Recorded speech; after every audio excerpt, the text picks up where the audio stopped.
Hello friends, in the series on the income tax cases, today we have brought for you an issue on the income from house property, and in that the issue involved was that if the property remained vacant throughout the year and the property was not let out, whether in that case the return on cost on the acquisition of the property can be taken as annual value of the property and that amount can be taxed under the head income from house property. This issue has been taken by the Mumbai ITAT C bench in the case of Miss Priya, Mohan, Gurnani versus Deputy Commissioner of Income Tax, and this case has been reported in 118 ITR Tribunal at page number 726. And the date of the judgment is 8th November 2023. The present case relates to the assessment year 10-11 to the assessment year 16-17, and in the present case, the assessee has not shown the annual value of the property into the income of the assessee under the head income from house property for those properties which were not let out during the year. When the assessment proceedings were going on, the assessee was asked to tell the annual value of those properties, but the assessee was not able to tell any annual value of the property of those properties which were not let out and which were vacant. So the assessing officer calculate the annual value of the property according to the rate of 5% on the cost of acquisition of the property. The assessee challenged this order before the CIT appeal, but the CIT appeal also rejected the appeal of the assessee, so the matter travelled to the tribunal. When the matter was heard by tribunal, first of all, the tribunal was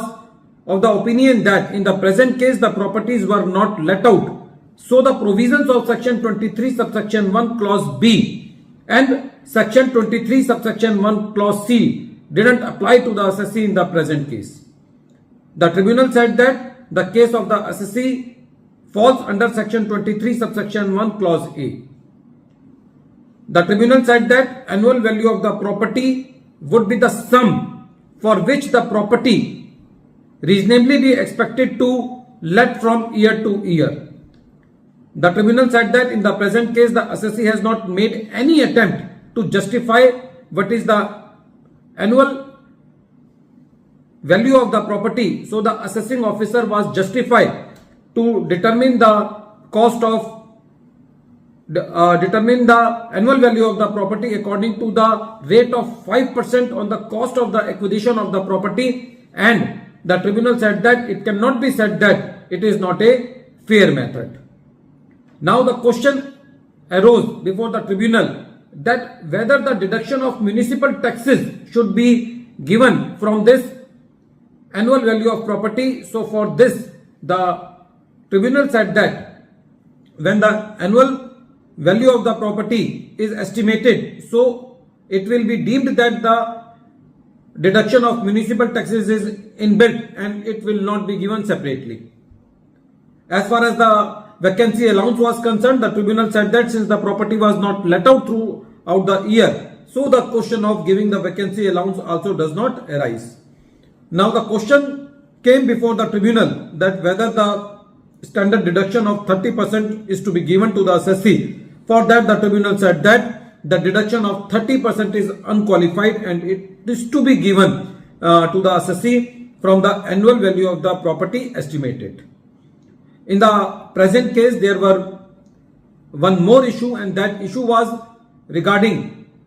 the opportunity of being heard to be given to the assessee in case the case of the assessee is to be transferred from one assessing officer to the other assessing officer in the same city. For this, the tribunal said that when the case is transferred under from one assessing officer to another assessing officer within the same city, there is no requirement under section 127 subsection 3 to give the assessee the opportunity of being heard. One more issue was before the tribunal. The assessee was contesting the assessment on the basis that there was change in incumbent in the officer but the new officer which has come in place of the another officer has not given the assessee a fresh notice under section 143 subsection 2. For this, the tribunal said that in case of change in incumbent of the officer, there is no requirement of giving the fresh notice by the new officer. At the end of this video, once again I am repeating the name of the case. The name of the case is Miss Priya,